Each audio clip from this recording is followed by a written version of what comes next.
Donc on va passer 45 minutes à 1 heure ensemble sur cette thématique du Bring Your Own Device, avec un regard, bien évidemment, non pas technologique, mais un regard sur la formation des utilisateurs. J'ai préparé un ordre du jour qui est assez simple, des éléments de contexte pour se projeter et comprendre d'un point de vue utilisateur, d'un point de vue pédagogique, dans quel contexte nous sommes autour du Bring Your Own Device, quels sont les impacts au niveau des organisations, pourquoi former les utilisateurs, et puis l'invitation que vous avez reçue faisait part d'un cas client. On va parler du groupe Prisma Media, très grand groupe de médias français, avec des choses passionnantes, une diversité technologique au sein de leur organisation, pour lequel on a répondu en termes de formation pour développer la performance des utilisateurs. Et puis on terminera par une session questions-réponses. J'espère qu'elle sera la plus animée possible. Donc encore une fois, dans votre console GoToWebinar, vous avez un onglet questions et vous pouvez poser des questions durant le webinar et je m'efforcerai d'y répondre au mieux à la fin. Alors, quelques dates clés du Bring Your Own Device tel que moi je les entends. Un événement intéressant, c'est il y a 8 ans, donc c'est quasiment il y a 10 ans, c'est le lancement de la première version de bureautique dans le cloud de Google, qui s'appelle Google Apps. Donc 2006, c'est presque il y a des années-lumière en termes de technologie. Nous étions dans un monde à l'époque entièrement dédié pour le poste de travail à la suite du bureautique Microsoft. Il y a aussi du libre avec OpenOffice, LibreOffice, etc. Mais il y a une innovation majeure avec une suite de bureautique non installée, accessible dans un navigateur qui apparaît en 2006. Deuxième date clé, le premier iPhone en 2007, c'est une révolution. C'est la révolution du tactile, c'est l'arrivée des premières applications, d'un nouveau modèle économique et réellement d'un téléphone mobile vraiment abouti en termes de capacité à se connecter sur Internet et à interagir avec les utilisateurs, alors que les téléphones connectés tels qu'ils existaient avant, de la période Palm il y a 15 ans, au HP, au Microsoft, Windows CE, etc., etc., c'était bien différent. Là, c'est l'avènement de la mobilité et du tactile.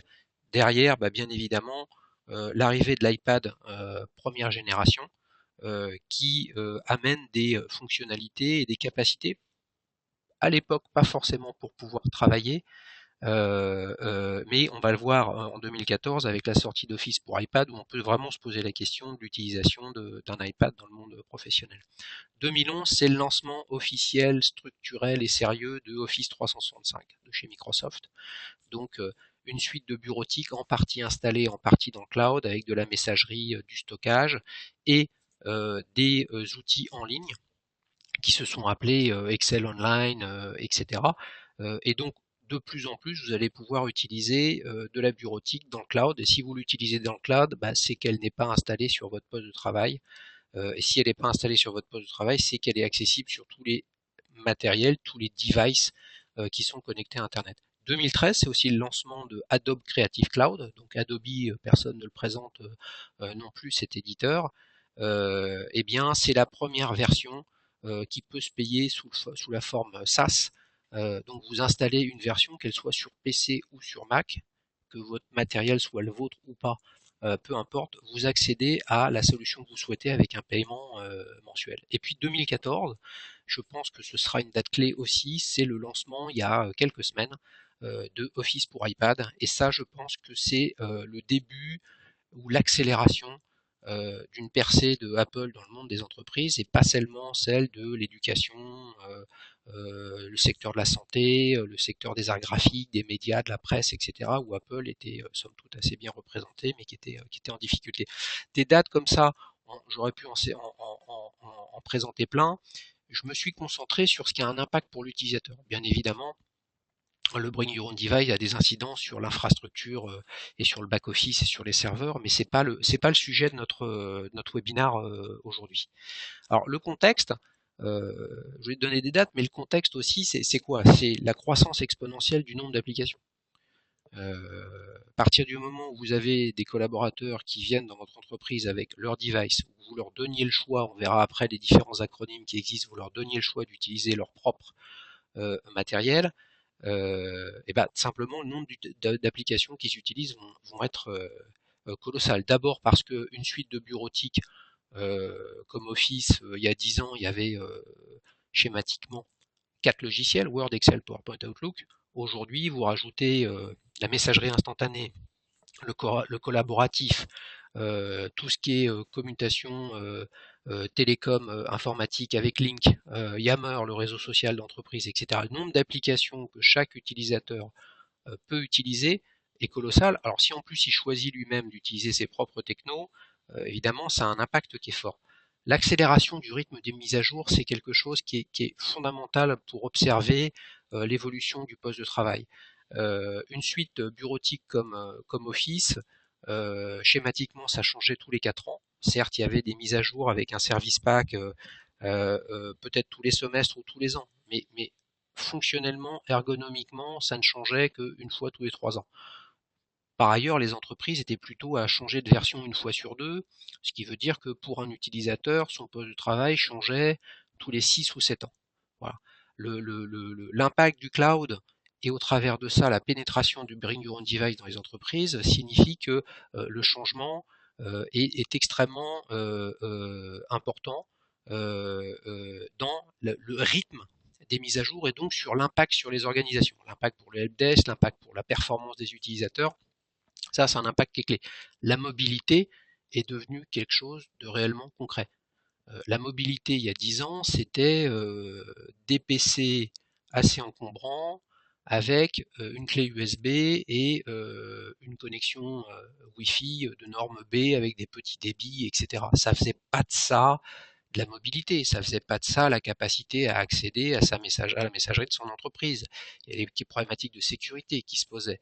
Les serveurs de messagerie étaient installés dans les organisations et non pas dans le cloud.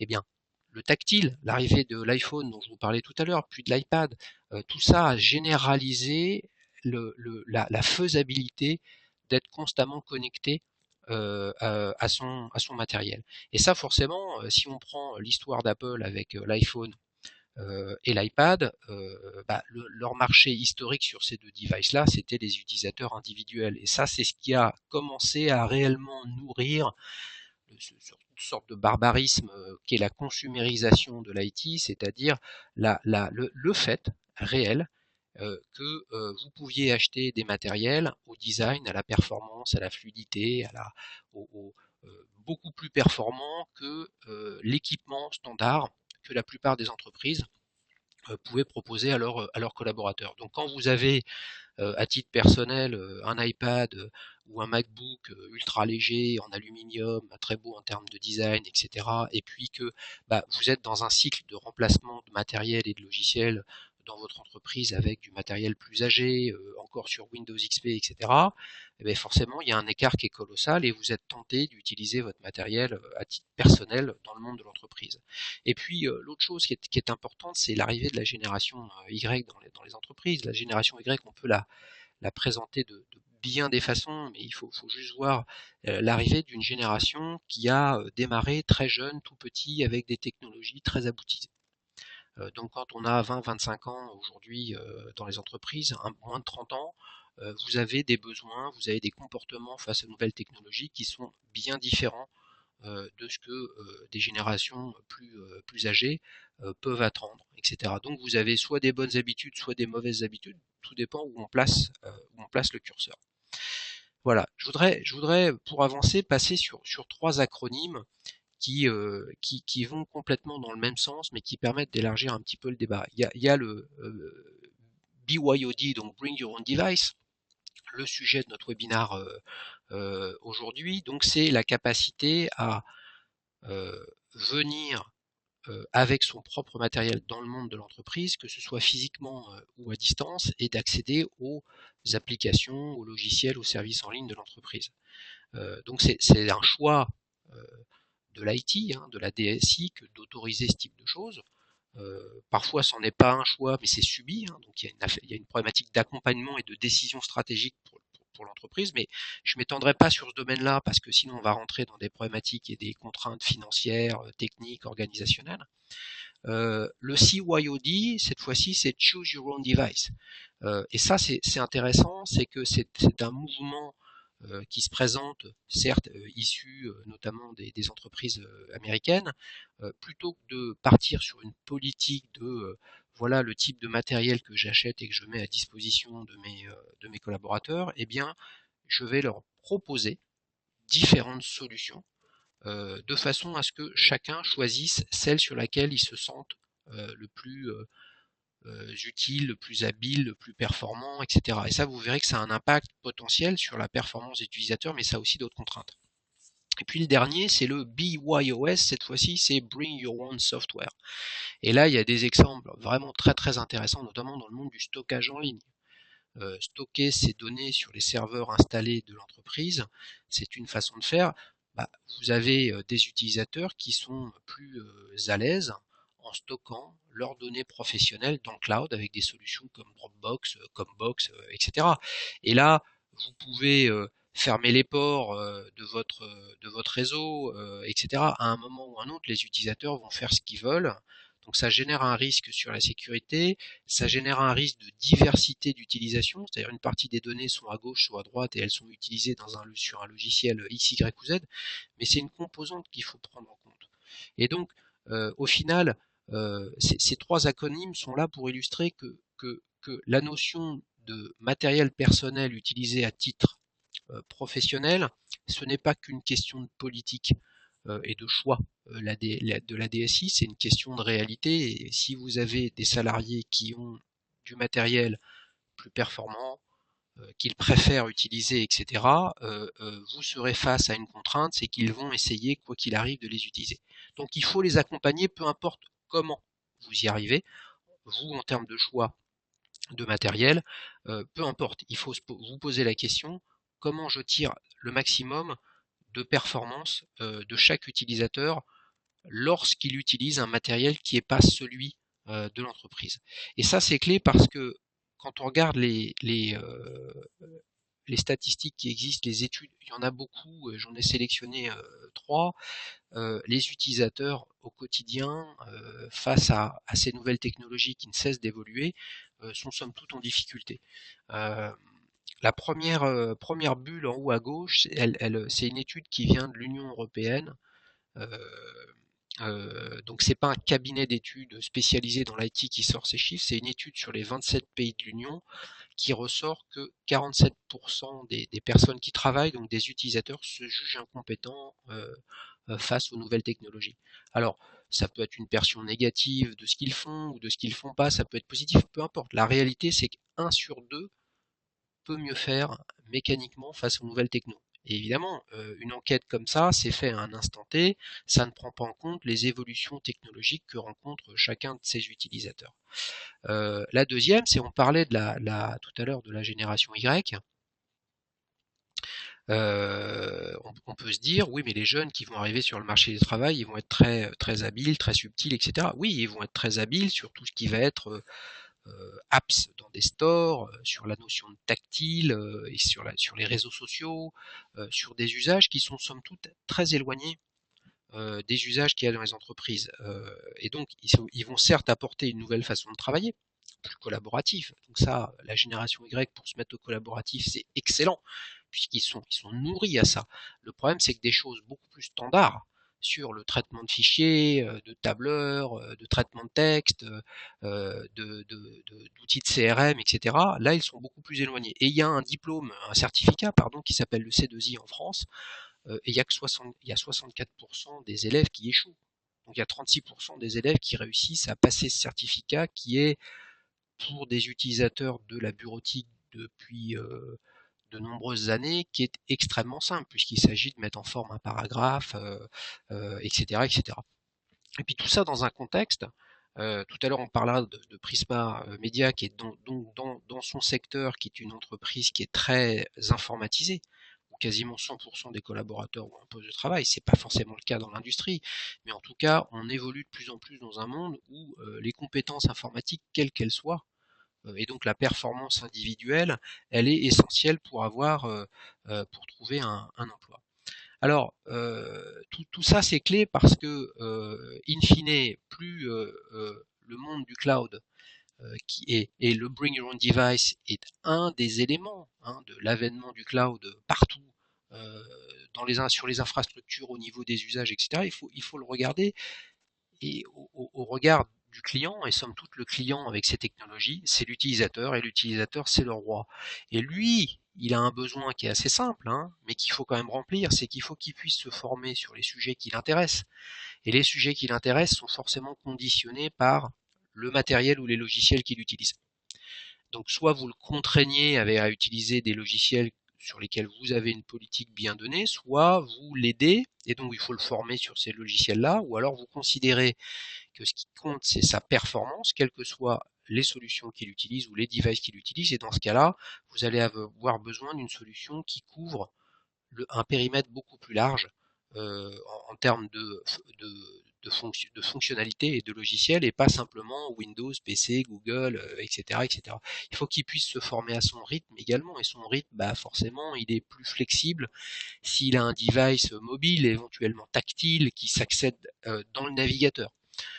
Et puis, il faut qu'il puisse se former quand il en a besoin. Alors pour le coup, si son besoin passe par son device personnel, ça l'intéresse lui d'avoir une solution qui va être accessible quand il en a besoin, et ce besoin, il y peut être en dehors de l'entreprise, pendant ou non les horaires de travail, etc., etc. Donc, in fine, le Bring Your Own Device, au regard de l'utilisateur, ça démontre bien que tous les utilisateurs ont des besoins, mais leurs besoins sont vraiment spécifiques à chacun. Donc Bring Your Own Device va signifier pour vous dans les organisations diversité d'utilisation, et diversité d'utilisation, je vous montrerai tout à l'heure un petit dessin qui illustre les besoins en termes de formation que vous allez devoir remplir. Alors au global, pour les organisations, l'impact il est à plusieurs endroits. Il est sur la sécurité des données. Donc là, je me prononce pas moi sur où, comment, les process, les outils de sécurité. Euh, le maillon faible dans toutes les organisations en termes de sécurité, c'est principalement l'utilisateur. Donc un utilisateur incompétent, ou peu compétent, ou pas au fait des technologies qu'il utilise, ça fait porter un risque sur son utilisation et donc sur vos données. Les coûts directs ou indirects. Les coûts directs, ils peuvent être plus élevés ou moins élevés. On pourrait imaginer que ça coûte moins cher à l'entreprise d'avoir des collaborateurs qui principalement viennent avec leur propre matériel, et auquel cas ça baisse les coûts et les investissements pour les entreprises. Donc ça, c'est un côté positif sur les coûts, mais les coûts peuvent être dans l'autre sens, c'est-à-dire l'organisation du support helpdesk, par exemple. Quand vous avez un support helpdesk et qu'ils ont à connaître une ou deux ou trois technologies maximum, ou euh, une ou deux ou trois configurations type dans l'entreprise, à partir du moment où vous glissez dans le monde du Bring Your Own Device, et là, ces trois vont passer à 30. Donc ça a un impact direct sur les organisations. Et puis ça a un impact positif ou négatif sur la diversité des usages. Les utilisateurs vont pouvoir faire des choses sur lesquelles ils se sentent plus à l'aise. Alors ça peut avoir un impact positif parce qu'ils font des choses différentes, ils peuvent les faire plus vite. Puis ça peut avoir un impact négatif parce qu'ils vont utiliser ou essayer de faire un certain nombre de choses avec leur ordinateur dans le cadre de leur job, mais qui ne correspondent pas à vos attentes, et ils vont les faire différemment parce que c'est pas les logiciels que vous souhaiteriez qu'ils utilisent. Voilà, donc derrière, le Bring Your Own Device, c'est un peu give and take. Il y a potentiellement des économies de coûts, il y a des gains de productivité, etc. Mais il faut accompagner ça auprès des utilisateurs, et ne pas, je pense, considérer que puisque vous donneriez ou accepteriez que tout un chacun utilise son propre matériel, c'est pas parce que c'est son propre matériel ou ses propres logiciels que pour autant il est mécaniquement plus productif que si c'était avec une organisation plus classique où vous lui fournissez un équipement que vous renouvelez tous les 3, 5, 6 ans. L'impact sur la formation. J'ai essayé de faire un petit schéma simple. Avant, il y avait un écosystème unique dans la plupart des organisations, j'ai un PC avec Windows et avec Office. Ça, c'est 99% de mon poste de travail. Vous voyez, donc si je prends une photo de cette problématique de formation, c'est un rectangle bien beau, monocouleur, extrêmement simple. L'impact du Bring Your Own Device, avec tout ce dont j'ai parlé précédemment, vous arrivez à une situation qui ressemble plus à un puzzle, à une myriade de couleurs assez protéiformes, où au lieu d'avoir un écosystème unique, vous avez des systèmes qui sont éclatés avec plusieurs types de devices, plusieurs OS, plusieurs services en ligne, potentiellement plusieurs suites qui sont installées sur votre sur le poste de travail. Et on en reparlera tout à l'heure avec Prisma. Donc vous voyez que l'impact, là je parle dans le domaine de la formation pour les personnes en charge de la formation, du learning, etc. Vous passez d'un monde assez simple et d'une cartographie basique, PC, Windows, Office, à une multitude de problématiques qui peuvent changer dans tous les sens et surtout qui évoluent extrêmement rapidement. Alors, pourquoi former les utilisateurs? Tout ça c'est bien, mais pourquoi? Alors, côté utilisateur, je passe rapidement, il faut que l'utilisateur puisse se former rapidement sur ce qui l'intéresse à son rythme et bien évidemment avec un accès illimité. C'est-à-dire que si c'est son propre matériel à lui, quand il a un besoin, il faut qu'il soit rempli. La DSI, quel est l'intérêt d'aller sur cette voie-là? C'est faciliter le déploiement. J'ai appelé ça déploiement du Bring Your Own Device, mais ça peut être l'intégration, la mise en œuvre, etc. C'est quels sont les freins à ce type de politique?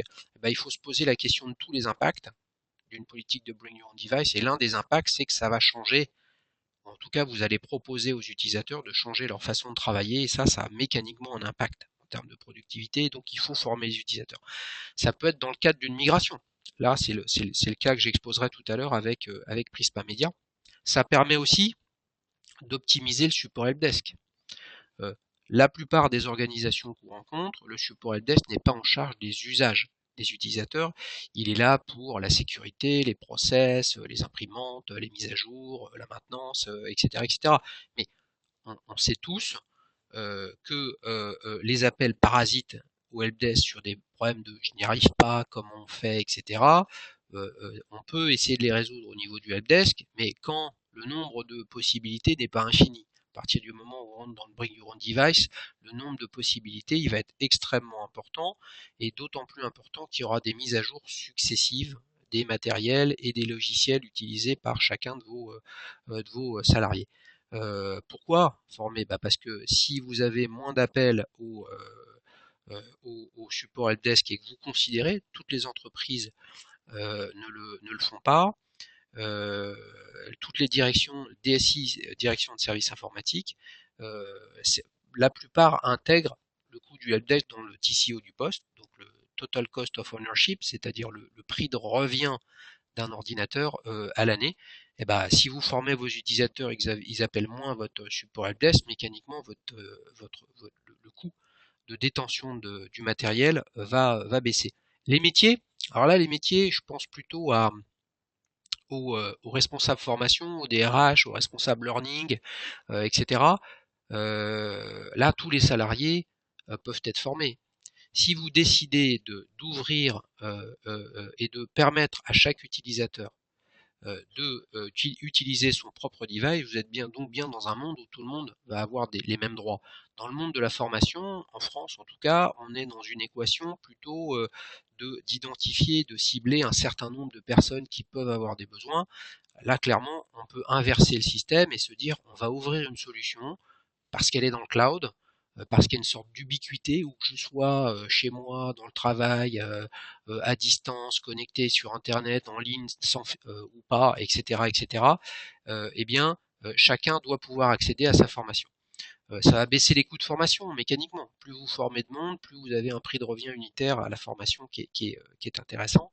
Et puis pourquoi former les utilisateurs dans le cadre du Bring Your Own Device? Parce que si vous considérez que vos propres outils RH sont également accessibles à distance, ça va faciliter l'accès des salariés à une solution de formation. Et je pense, en tout cas c'est notre vision chez Vodéclic, que plus les personnes sont formées, ou en tout cas plus elles peuvent accéder simplement, rapidement, sur leur lieu de travail à une réponse pédagogique à une problématique donnée, et bien plus elles seront performantes. Et puis pour l'entreprise au global, eh bien la formation des utilisateurs, poussée par ces problématiques de digitalisation.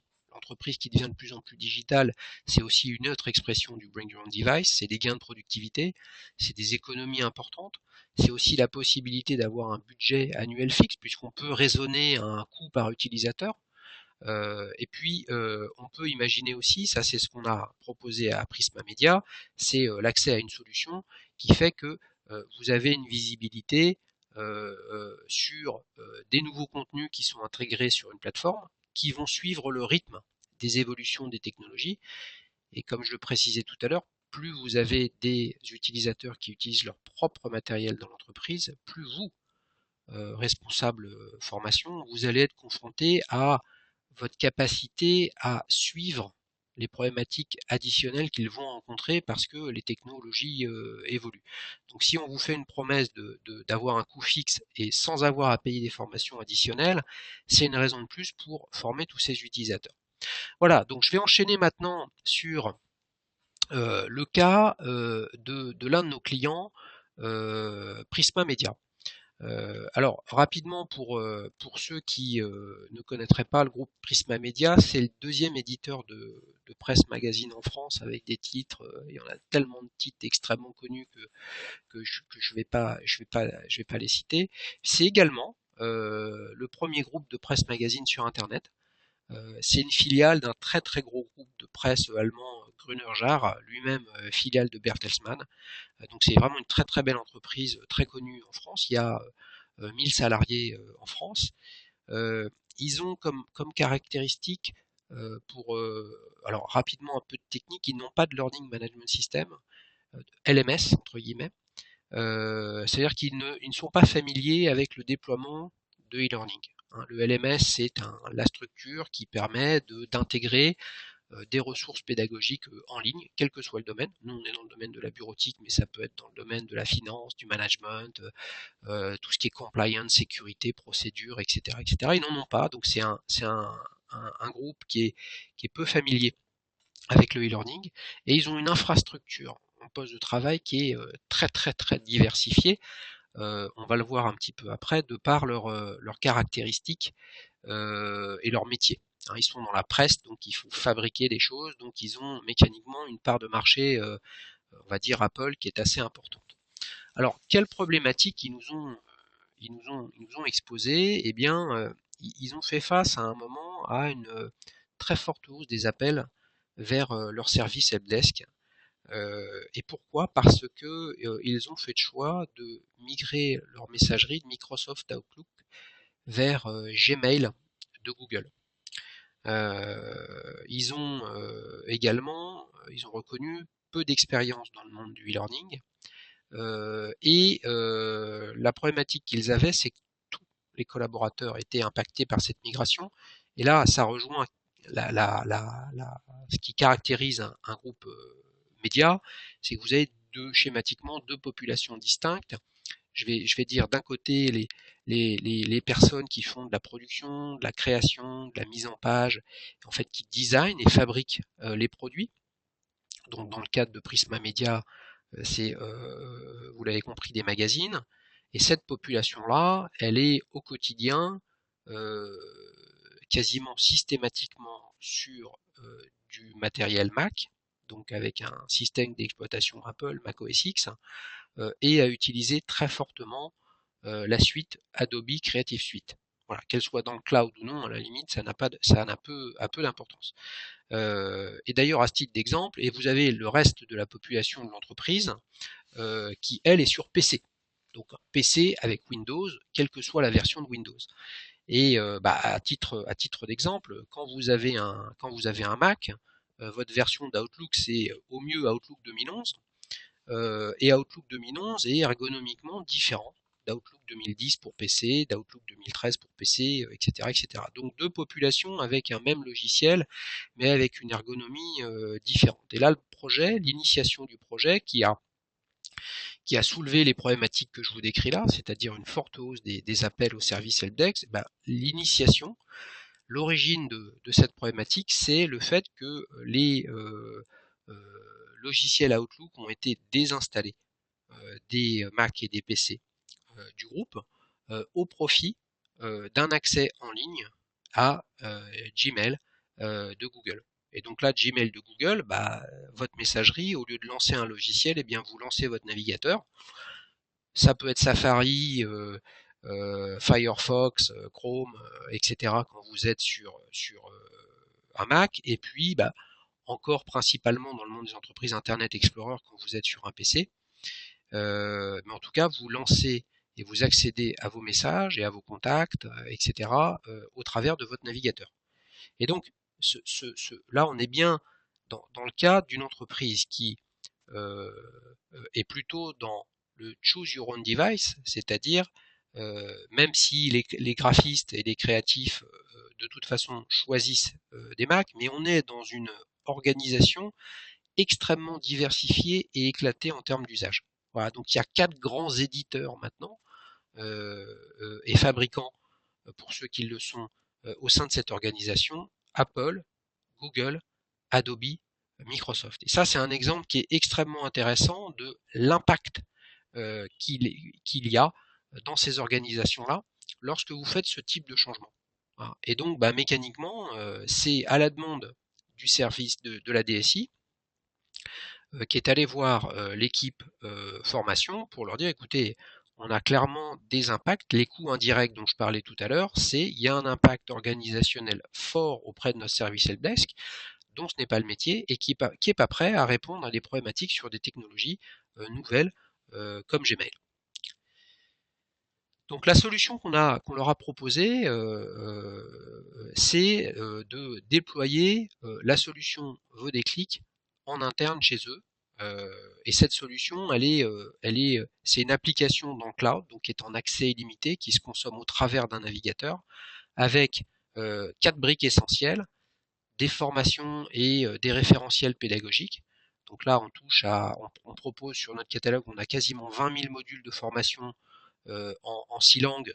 Mais là, sur le compte Prisma Media, on s'est concentré sur le français, donc ça fait pas loin de 14 000 modules. Des services pédagogiques, tout ça accessible en ligne, accessible en mobilité, accessible sur tablette, accessible sur mobile phone. Donc quel que soit le device utilisé par les utilisateurs, avec leur login, mot de passe, ils accèdent à notre solution. Et ces services pédagogiques, il y a des quiz, il y a de l'évaluation, il y a un bloc-notes, etc. Des outils de reporting qui sont proposés aux clients, et puis toute une batterie d'API et d'un toolkit pour déployer notre solution et de la connecter à leur infrastructure. Donc ça, c'était simplement un petit focus sur notre solution, mais qu'est-ce qu'on a proposé spécifiquement à Prisma? Alors d'abord, une licence individuelle pour chacun des 1000 collaborateurs. Ils avaient pris conscience que l'impact de cette migration générait des problèmes chez tout le monde. Et là, pour celles et ceux qui nous écoutent et qui sont dans le domaine de la formation, eh bien, proposer une solution qui est accessible à tout le monde, c'est somme toute, même si les choses évoluent, c'est somme toute quelque chose de nouveau, et on n'est pas dans le monde du plan de formation avec une demande qui est exprimée par une personne et qui on lui répond positivement ou non, etc. Là, le sujet, c'est un peu comme quand vous appuyez sur un interrupteur et vous avez de la lumière. Donc c'est pas au moment où vous appuyez sur l'interrupteur qu'il faut vous poser la question d'avoir un abonnement EDF. Eh bien là, c'est la même chose. L'objectif de Prisma, c'est de faire que chacun, lorsqu'il a une contrainte, une question, il puisse accéder à une réponse. Que cette question ou la problématique qu'il rencontre soit momentanée, ce soit une fois par an, une fois par mois ou plusieurs fois dans la semaine, il faut que chacun ait une réponse.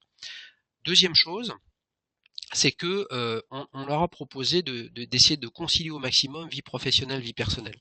Là, ça rejoint un des axes et un des sujets autour du Bring Your Own Device, c'est la capacité à faire pendant ou en dehors du temps de travail, avec ou sans son matériel. Donc on a une fonctionnalité sur notre solution qui s'appelle le switch horaire et qui permet de différencier le catalogue de formation proposé pendant les heures de travail et en dehors des heures de travail. Donc dans le cadre de Prisma, on a déployé notre solution pendant les heures de travail de 9h à 17h sur quasiment 500 modules, sur 14 000, 500 modules qui tournaient autour de Gmail, donc la messagerie de Google, Adobe Creative Suite, et puis les autres fonctionnalités de Office en mode installé pour les utilisateurs sur PC. Et en dehors des heures de travail, eh bien, ces modules-là, très spécifiquement liés au travail de chacun, eh bien, ne sont plus accessibles, et c'est tout le reste du catalogue qui est accessible. Et pourquoi c'est intéressant de faire ça? Parce que ça démontre la prise de conscience de nos contacts chez Prisma Media et de plus en plus d'autres entreprises que la performance des utilisateurs au quotidien dans leur boulot sur des technologies, on va dire, ou sur des logiciels à usage professionnel, et ben cette performance, elle peut augmenter si à titre personnel sur leurs propres usages, ils sont plus performants sur leur logiciel. Donc souvenez-vous des 3 acronymes tout à l'heure, il y en avait un qui s'appelait Bring Your Own Software. Et ben là, si vous préférez euh, stocker vos informations dans votre propre outil de stockage, etc., c'est l'intérêt de votre employeur de vous amener une solution de formation qui fait que vous allez être encore plus performant sur vos propres outils. Troisième chose, on a intégré ça dans un premier temps dans l'intranet de l'entreprise, donc la connexion se faisait avec un login mot de passe Vodéclic qui a été fourni, que nous leur avons fourni pour chacun des 1000 salariés. Et nous sommes en train de déployer maintenant une intégration via l'Active Directory. Donc l'Active Directory, on va dire, c'est l'annuaire avec l'identifiant individuel informatique de chacun des salariés. Eh bien, cet Active Directory, il est mécaniquement plus complexe parce qu'il y a des gens sur Mac, il y a des gens sur PC, et donc cette intégration, elle a comme intérêt que chaque personne, le matin, lorsqu'elle arrive au bureau, ou alors lorsqu'elle se connecte en dehors du bureau, eh bien, elle lance sa session, elle s'identifie avec son login mot de passe, celui de Prisma, cette fois-ci, eh bien, ce login mot de passe devient le login mot de passe de la solution Vodéclic.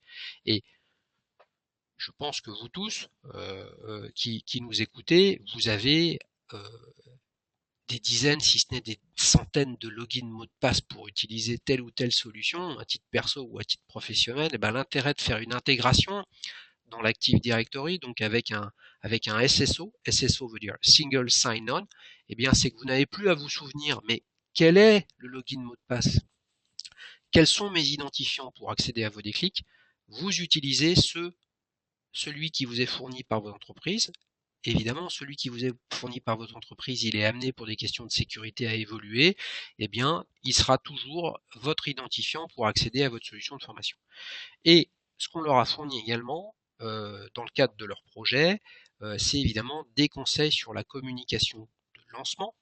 Donc là, qu'on soit dans le cadre d'une stratégie de Bring Your Own Device, dans une logique de migration, dans une logique de plan de formation, etc., etc., l'un des enjeux clés pour déployer une solution de e-learning, c'est bien évidemment de communiquer dessus.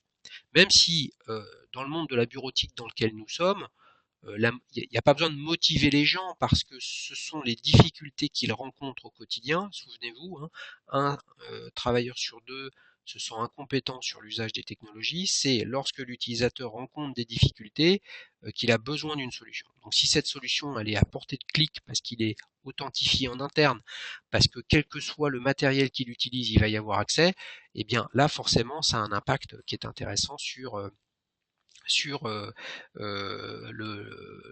la formation en mode e-learning.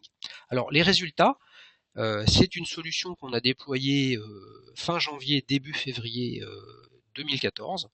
On a à ce jour 80% des salariés qui se sont connectés au moins une fois. C'est un très très bon score. On n'a pas ce niveau de performance chez tous nos clients. Donc là, c'est vraiment quelque chose de très intéressant. Probablement que l'une des raisons qui explique ça, c'est que notre solution est une des rares solutions sur le marché qui propose du contenu avec une telle diversité. On couvre quasiment 350 à 400 logiciels, services en ligne et applications, et la profondeur de notre catalogue nous a permis de répondre à tous les besoins exprimés par Prisma, que ce soit sur l'écosystème Apple, que ce soit sur l'écosystème Adobe, Microsoft et Google. Voilà. Et ça, c'est, vous voyez, 4 écosystèmes différents. C'est ce à quoi vos entreprises vont faire face le jour où tout un chacun pourra utiliser son matériel personnel sur le lieu de travail. Chacun va venir avec son matériel, ses contraintes, ses problématiques personnelles, et donc pouvoir proposer un catalogue très riche et quelque chose d'intéressant. Il y a 50 minutes de formation en moyenne par salarié sur 4 mois, 4 mois et demi d'exploitation. Donc c'est ça aussi, c'est quelque chose d'extrêmement important en volume. À ce rythme-là, on va dépasser l'heure de formation par salarié. Pour 1000 salariés, ça fait 1000 heures de formation. Je suis pas, le sujet ici est pas de faire un comparatif sur ce que coûte une heure de formation en présentiel, mais on est vraiment sur quelque chose qui est intéressant. Et puis surtout, dans le monde de la bureautique, ce qui est important, c'est pas que le temps de formation, c'est le fait de trouver une solution à une problématique que je rencontre. Donc c'est au moment où je suis en train d'essayer faire une liste de diffusion dans Gmail, que j'ai un problème, que je ne sais plus aplatir des calques dans Photoshop, que j'ai un problème pour faire un tableau croisé dynamique dans Excel, etc. C'est au moment où je rencontre ces difficultés que j'ai besoin d'accéder à une solution. Euh, euh, Ça fait déjà aussi 20% des salariés qui se connectent en dehors de l'entreprise. Donc ça, on le sait avec la fonctionnalité de switch horaire dont je vous ai parlé tout à l'heure, c'est-à-dire que de 9h à 17h et toutes les connexions qui sont faites de 17h01 à 8h59, elles sont identifiées comme étant des connexions en dehors de l'entreprise. Et ça, c'est extrêmement satisfaisant comme résultat. L'adhésion de toutes les catégories de salariés a été importante. Euh, bah, c'est toujours pareil. Beaucoup de nos clients, par exemple, sont des gros consommateurs d'Excel. Là, on est sur une typologie avec Prisma, avec une partie importante des collaborateurs du groupe qui sont sur Mac et utilisent principalement Adobe Creative Suite au quotidien dans leur boulot. Eh bien, les niveaux de consommation de cette typologie, de cette catégorie de salariés est tout aussi importante que on va dire, l'usage plus traditionnel d'un poste de travail au sens de la bureautique. Alors pourquoi, d'après nous, vos déclics a été choisi par Prisma Media? Je vous l'ai un petit peu dit tout à l'heure, le catalogue qui nous permet de couvrir des besoins très divers et variés sur les technos Microsoft, Google, Apple, Adobe. Mais on n'a pas que ces contenus-là, on en a beaucoup plus. On a sur OpenOffice, LibreOffice, on couvre beaucoup de choses. On intègre les réseaux sociaux en termes de compétences, on intègre les outils de CRM avec Salesforce, avec Microsoft CRM Dynamics, etc., etc. Mais en tout cas, c'est la capacité à proposer un catalogue très varié qui correspond à la diversité des usages de Prisma qui a séduit. Et aussi, c'est pas écrit sur cette slide, mais notre capacité à produire des nouveaux contenus qui vont répondre à leurs usages. Donc vous en saurez plus dans quelques jours puisque on va publier un cas client avec la responsable du développement RH du groupe Prisma Media avec un certain nombre d'informations additionnelles sur les next steps qu'on va développer avec eux. Deuxième chose, l'intégration simple et rapide dans le cloud, à savoir pas d'impact sur l'infrastructure. Quand vous avez une organisation en termes d'infrastructure qui est complexe parce qu'il y a beaucoup de diversité, c'est pas une bonne façon, une bonne chose de venir essayer de déployer vos propres technologies sur l'infrastructure de votre client. Donc nous, notre solution, elle est 100% dans le cloud, il n'y a absolument aucun impact en termes de sécurité, en termes des process auprès de la DSI. Pour celles et ceux qui connaissent déjà notre solution, ils vont comprendre la notion de design et d'expérience utilisateur. Pour ceux qui la connaissent pas, bien, toutes les équipes, toutes mes équipes ici chez Vodéclic sont à votre disposition si vous voulez qu'on vous ouvre un compte de démo ou qu'on vous fasse une démonstration de notre solution. On propose une solution avec un design et une ergonomie qui correspond au standard du web aujourd'hui. Et le standard du web aujourd'hui, c'est des applications personnelles qui sont super sympas, ergonomiques, fluides, subtiles et qui vont vite. Et c'est ça aussi le Bring Your Own Device. C'est au-delà d'avoir du matériel qui vous plaît mieux, qui est plus léger, qui est plus rapide, etc. Eh bien, vous prenez l'habitude avec des services en ligne dont je ne donnerai pas de nom, mais qui ont des ergonomies et des designs qui sont beaucoup plus, si vous me permettez l'expression, sexy que des outils métiers et professionnels qui sont un peu datés dans leur façon de faire. Donc nous, on a une solution qui est très sympa, très fluide dans ce domaine-là. On propose des outils de reporting puissants. Ça, c'est quasiment lié à la notion de cloud. Le cloud se développe parce que il y a un modèle économique différent, il y a une approche différente et surtout vous avez des informations, beaucoup d'informations et de statistiques sur ce qui se passe. Donc nous, les chiffres que je vous ai donnés ici, ils proviennent des outils de reporting qui sont à disposition de Prisma. Et puis on a une tarification simple qui est tellement simple, c'est que c'est tout compris par utilisateur, il n'y a pas de surprise, il n'y a pas de facturation additionnelle, vous avez 1000 utilisateurs, vous avez un prix par utilisateur. Je termine par un petit verbatim de Madame Delphine Daniel, qui est la responsable du développement RH. Pour faire un premier bilan en 4 mois d'utilisation, nous avons 800 utilisateurs qui ont accès à la solution, dont 20% actifs. Le temps moyen de connexion est de 50 minutes par utilisateur et nos collaborateurs ont fait un très bon accueil à la solution. Ce verbatim est extrait d'un cas client qu'on va publier dans les prochains jours. Voilà, je m'étais donné 45 minutes pour faire cette première partie importante. Il nous reste 10 minutes, un quart d'heure pour des questions-réponses qui ont été assez nombreuses que je suis en train de regarder. Donc, je vous demande une petite minute.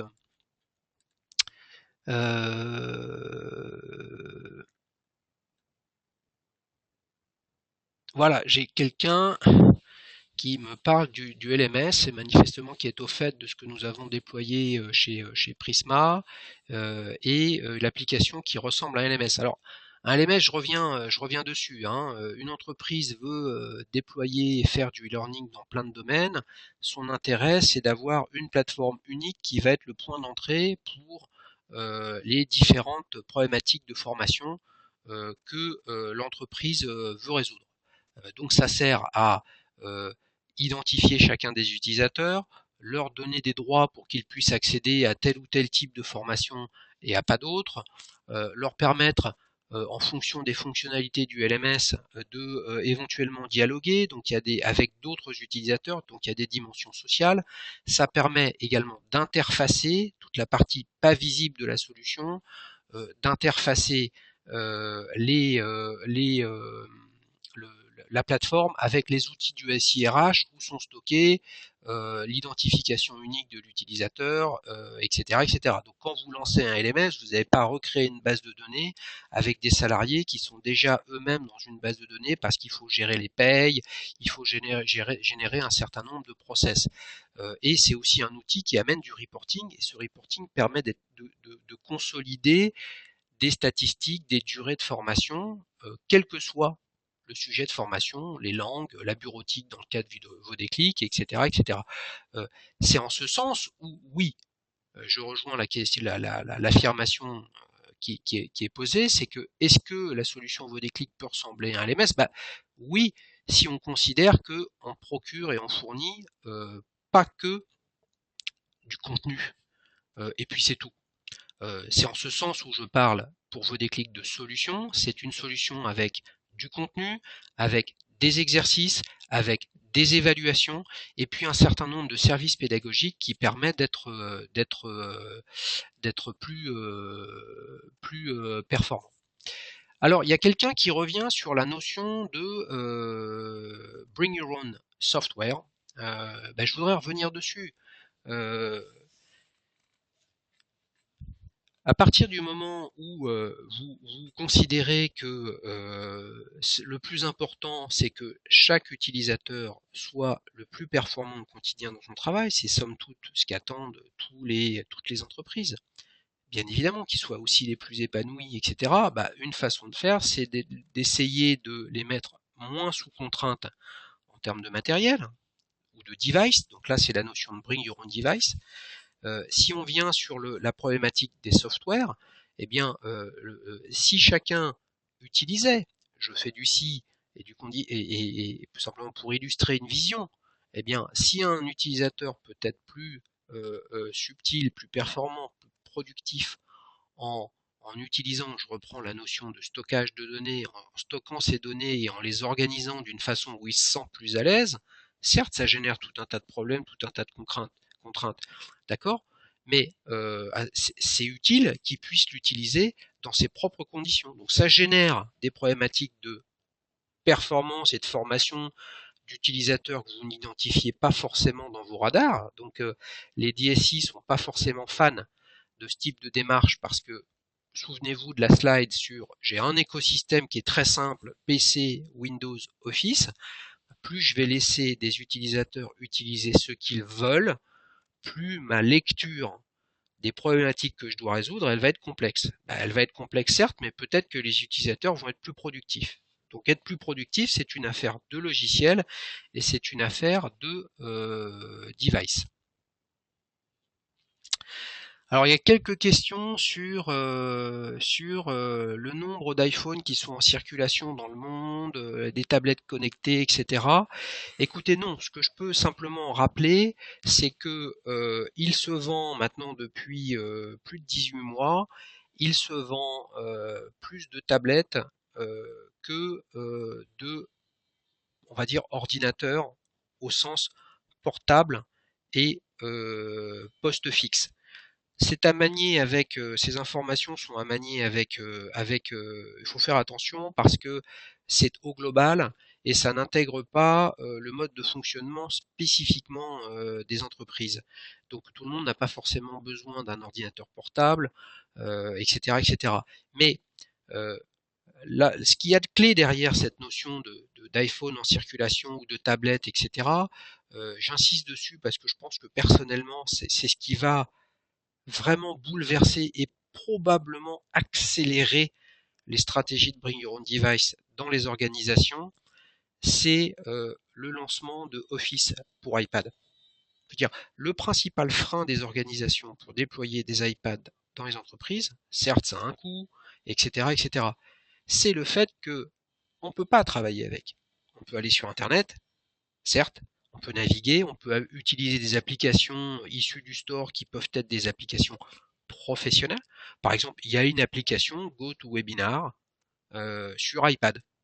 Bon, maintenant avec Office pour iPad, ça veut dire pour un certain sur certaines catégories de personnel, eh bien les fonctionnalités que propose Office pour iPad aujourd'hui sont pas aussi évoluées que sur un PC ou sur un Mac pour l'instant, mais elles vont le devenir. Donc est-ce que l'iPad va devenir un device professionnel?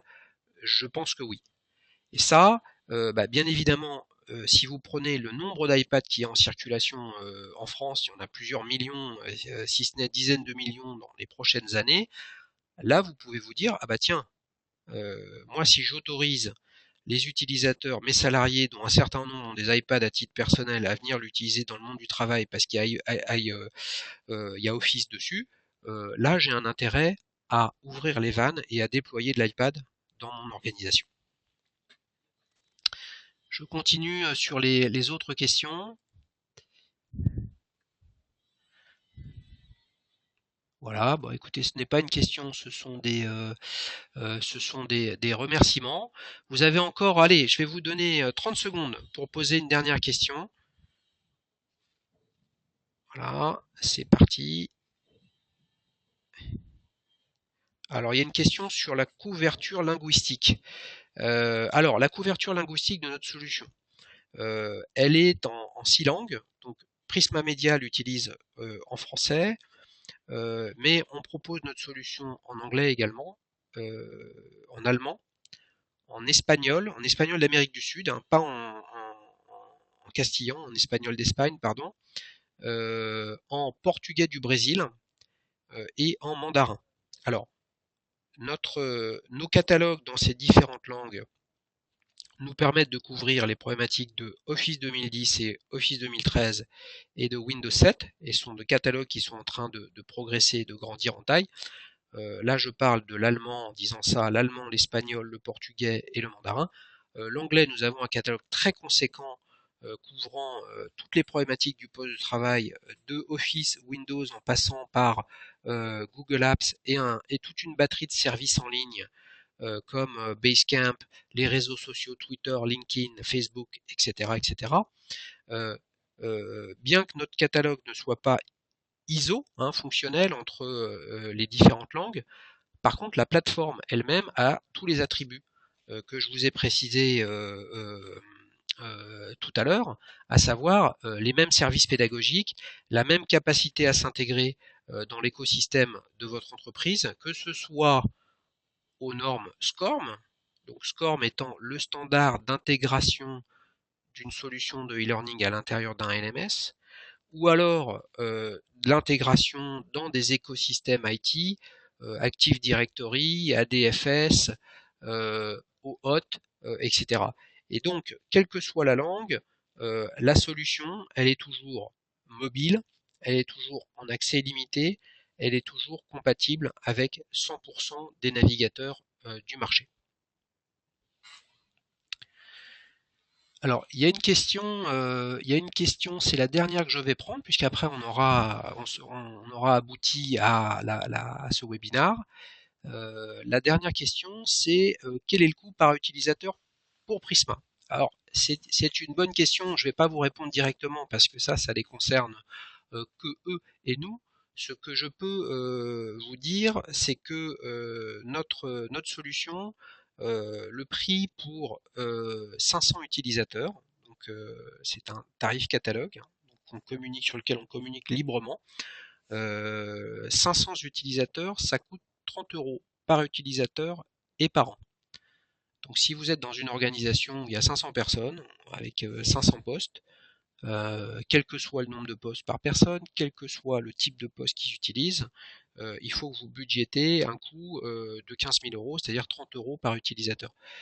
Et là, je vous invite à vous poser la question, 30 € par an par utilisateur, pour que chacun de mes salariés puisse accéder de façon totalement illimitée à chaque instant où il en a besoin, à chaque instant où il a une problématique, puisse accéder à une solution de formation, je vous invite à reprendre le coût moyen pour une formation en groupe de 10 personnes sur une demi-journée ou une journée, et vous verrez que le potentiel et le ROI d'une solution comme la nôtre peut être extrêmement intéressant.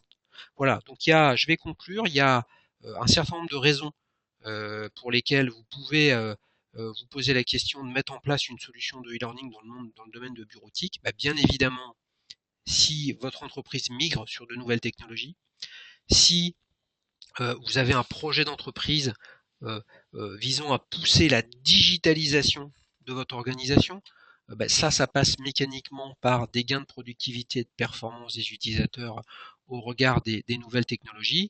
Et puis le troisième point, je conclus là-dessus, c'est en rapport avec ce webinaire, c'est à partir du moment où mon organisation décide de faciliter l'accès aux informations de l'entreprise, quel que soit le device, etc., faites le bon choix dans l'arbitrage en vous disant si l'utilisateur, le salarié utilise son propre matériel, il va mécaniquement être plus compétent. Vous voyez plus de problème dans l'autre sens.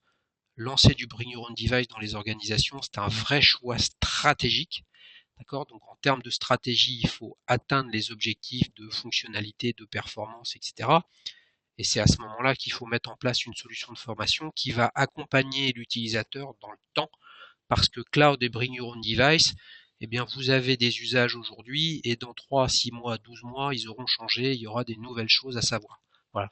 Donc la compétence bureautique, c'est quelque chose de complexe, et à ce titre-là, Nous allons publier dans les semaines qui viennent un livre blanc présentant nos réflexions sur le coût de l'incompétence bureautique dans les organisations. Eh bien, je vous assure que c'est passionnant. Donc, si vous recevez nos newsletters, vous serez invité à le télécharger. Sinon, vous pouvez venir sur notre site internet business.vodéclic.com pour pouvoir le télécharger dans les semaines qui viennent.